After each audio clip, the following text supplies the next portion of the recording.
del Club de Literatura. En este mes que trabajamos discriminación, trabajamos también colonialismo, discriminación con resistencia negra, he escogido a Rigoberta Menchú. Es la principal activista a nivel mundial de la defensa de los derechos de los indígenas, pero también de las mujeres y los más desfavorecidos y de todos aquellos que se sienten marginados. Rigoberta, además, es Premio Nobel de la Paz y toda una valiente. Soy una sobreviviente de una familia masacrada. Así empecé el discurso que pronuncié en Estocolmo el 10 de diciembre de 1992 al recibir el Premio Nobel de la Paz. Y es verdad, y así reside tanto mi tragedia como mi fuerza. Nací en Chimel, una pequeña aldea de las montañas de Quiché, Guatemala. Con 5 años ya trabajaba en el campo junto a toda mi familia, recolectando café. Éramos indígenas y vivíamos en muy malas condiciones. Mi padre, Vicente Menchú, de quien he heredado la valentía, se rebeló contra el trato que se nos daba y organizó un movimiento que más tarde yo dirigiría, el Comité de Unidad Campesina. El hecho de alzar la voz por nuestro derecho le costó la cárcel primero y la muerte después. Y lo mismo le pasó a mi mamá y a 3 de mis hermanos. Y es que mi país estaba viviendo una situación muy revuelta en la que los pueblos indígenas estaban saliendo muy mal parados. Por eso y con todo el dolor de mi corazón, a los 21 años, me tuve que ir de mi país e instalarme en México. Desde ahí pude poner en marcha muchas acciones para que todo el mundo se enterara de lo que estaba ocurriendo en muchos grupos de poblaciones de mi país. Viajé varias veces a Ginebra, a la sede de Naciones Unidas, y participé en la Declaración de los Derechos de los Pueblos Indígenas que elaboró este organismo. Mi nombre y mi lucha eran cada vez más conocidas. Lo fueron aún más a raíz de un libro que publiqué. Me llamo Rigoberta Menchú y así me nació la conciencia.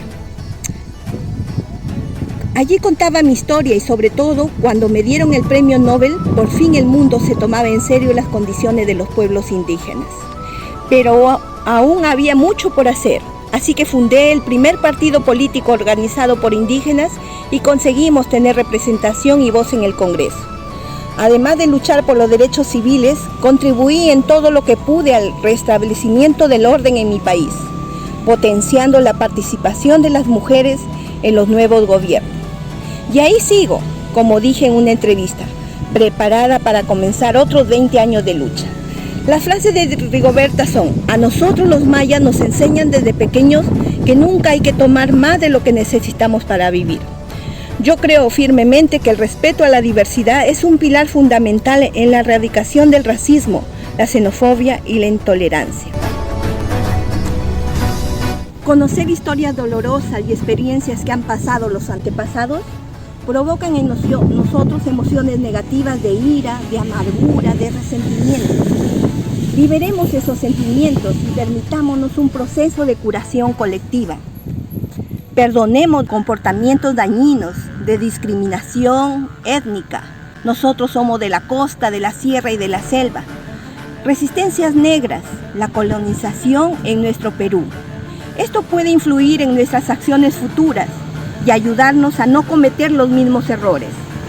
Por eso siempre repitamos: puedo aprender de mis acciones dañinas y las acciones dañinas de otros en el pasado y en el presente. Chicas, colorín colorado, esta historia de Rigoberta real se ha terminado. Continuamos las otras semanas. Faduma Dayib. Había una vez una pequeña que pasó su infancia intentando huir de la guerra. Fadumo y su familia tenían que ir siempre un paso por delante del conflicto armado, por lo que la pequeña Fadumo no podía ir a la escuela. Por lo tanto, no aprendió a leer y escribir hasta los 14 años. Un día, su madre le dijo: «Debes irte del país, llévate a tu hermano y a tu hermana y marchaos». Fadumo sabía que su madre tenía razón. La zona de guerra, Somalí, era uno de los lugares más peligrosos del mundo para los niños. Cuando por fin llegaron a Finlandia, empezaron a hacer todas las cosas que los niños pueden hacer cuando viven en países pacíficos y democráticos. Tenían un hogar y camas propias, así como comida todos los días. Podían jugar e ir a la escuela. Nunca los golpeaban y podían ir al médico si se ponían enfermos. Pero Fadumo nunca olvidó Somalia. Quería aprender tanto como pudiera y volver a su país para ayudar a su gente a recuperar la paz y la libertad. Después de estudiar en la universidad, dejó a su familia en Finlandia y empezó a trabajar con la ONU para construir hospitales en toda Somalia. Tengo que estar ahí, le dijo su esposo. Hoy en día, Fadumo es la primera candidata presidencial de Somalia. Nunca antes una mujer se había postulado para presidenta, porque es sumamente peligroso, pero Fadumo no tiene dudas al respecto. Mi madre solía decirme, tienes todas las posibilidades del mundo en tus manos, y es verdad. Nació en 1973, Somalia.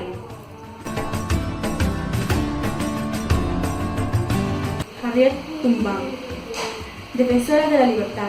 Un día, una niña estaba de pie delante de una tienda, cuando vio pasar a un hombre de color corriendo frente a ella.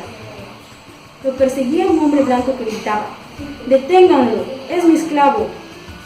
La niña no hizo nada para pararlo. Se llamaba Harriet.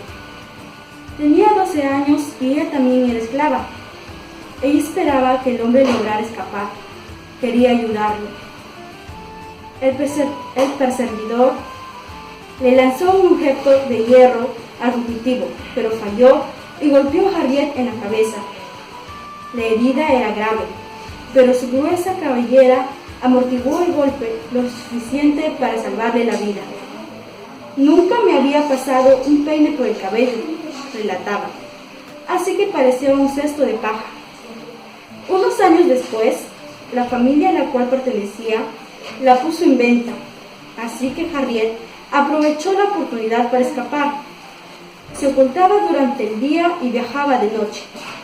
Cuando cruzó la frontera con Pensilvania, se dio cuenta de que por primera vez en su vida era libre. Me miré las manos para ver si seguía siendo la misma persona, ahora que era libre. Todo era tan maravilloso que me sentí en el cielo. Pensó en aquel esclavo fugitivo y en su propia familia, que seguían en Maryland, y decidió ayudarlos. Durante los siguientes 11 años, volvió 19 veces a Maryland y rescató a cientos de esclavos. Nunca la capturaron y jamás perdió una sola persona de las que ayudó. Circa 1822, 10 de marzo de 1903, Estados Unidos. Renata Flores, cantante. Renata fue una niña rara. Le escuchaba a su mamá cantar en quechua y se llenaba de una mezcla de alegría y orgullo, mientras que en su Humanca natal muchos preferían olvidar la lengua de sus papás, de sus abuelos, de tal vez para evitar la burla o discriminación. Desde siempre había oído hablar y cantar de los dulces sonidos del quechua. Su mamá, Patricia Rivera, tenía una pequeña banda de rock, Patti y las Caletas. Cuando estaba embarazada de Renata, cantaba un tema popular del grupo Uchpa, Kitaki Kanki, ¿quién soy? Renata ahora bromea, escuchamos de los Uchpa desde la barriga de su mamá. Cierto vez Renata oyó una música de los animales que interpretaba también de Uchpa. Era de Ouse de Resik-Tsuk y Tapichuk. Simona Wasi quedó encantadora. Tal vez entonces supo que sería cantante y que lo sería en quechua. Decidió que se esforzaría por aprender mejor aquella lengua. Hoy las canciones de Renata Flores se viralizaron en las redes. Cuando en 2015 subió en YouTube su video de The Way You Make del Fake de Michael Jackson en la lengua quechua, Yaina Rumanki Kuyan Ita, alcanzó más de 1 millón de vistas. Fue tendencia en Twitter el año que ha grabado Kawan Kaiki Chay, Quichata, mirando la luna. Ahora en la letra todos somos iguales, así miramos la misma luna. Habla contra la marginación que sufren los quechua hablantes y sueña en otro Perú. Por eso apoya la Asociación Surca, creada por su mamá, para promover el uso de los quechua entre niños y niños. Renata quiere el quechua no sea por la lengua del pasado, sino por el futuro, una lengua de la modernidad peruana. Allí Manqui, Munca, muy bien, muchacha linda.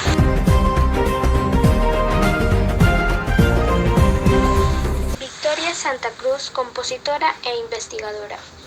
Había una vez una niña que se llamaba Victoria. Creció al ritmo de una familia talentosa e intelectual, con una curiosidad y una sensibilidad tan grandes que abarcan casi todos los campos del arte. El día que una nueva compañera del barrio se negó a jugar con ella porque era negra, sus amigas no la defendieron. «Vete, Victoria», le dijeron. Dolida, lloró de regreso a su casa. Su mamá, su papá y sus hermanos le pidieron que no estuviera triste. Debía sentirse orgullosa y feliz de la riqueza de su cultura, de sus raíces, de su herencia. Victoria dijo: «Yo sé quién soy». Cuando creció, fundó junto con su hermano Nicomedes el grupo Cumanamna. Como en esa época se sabía poco del folclore afroperuano, se dedicaron a estudiarlo para rescatar piezas y canciones. Lograron producir varios espectáculos y ganaron reconocimiento. Gracias a su trabajo, Victoria fue becada para estudiar coreografías en Francia. Involucrada en montajes teatrales, otra vez destacó. Era ingeniosa, creativa, visionaria. Mostraba una profunda empatía que, como sabemos, es el brillo de la inteligencia. De regreso formó el grupo Teatro y Danzas Negras del Perú y fue nombrada directora del Conjunto Nacional de Folclore. Ambas agrupaciones se presentaron en radio, en televisión, en teatros, en estadios. A donde iba Victoria era todo disciplina, destreza, entrega y exigencia. Viajaron por muchos países y en todos la dignidad y la potencia de Victoria fueron celebradas. Cuando murió en Lima a los 91 años de edad, había impulsado la cultura afroperuana, la había hecho himno. Al fin comprendí que ya no retrocedo y avanzo segura, avanzo y espero y bendigo al cielo porque quiso Dios que negro azabache fuera mi color.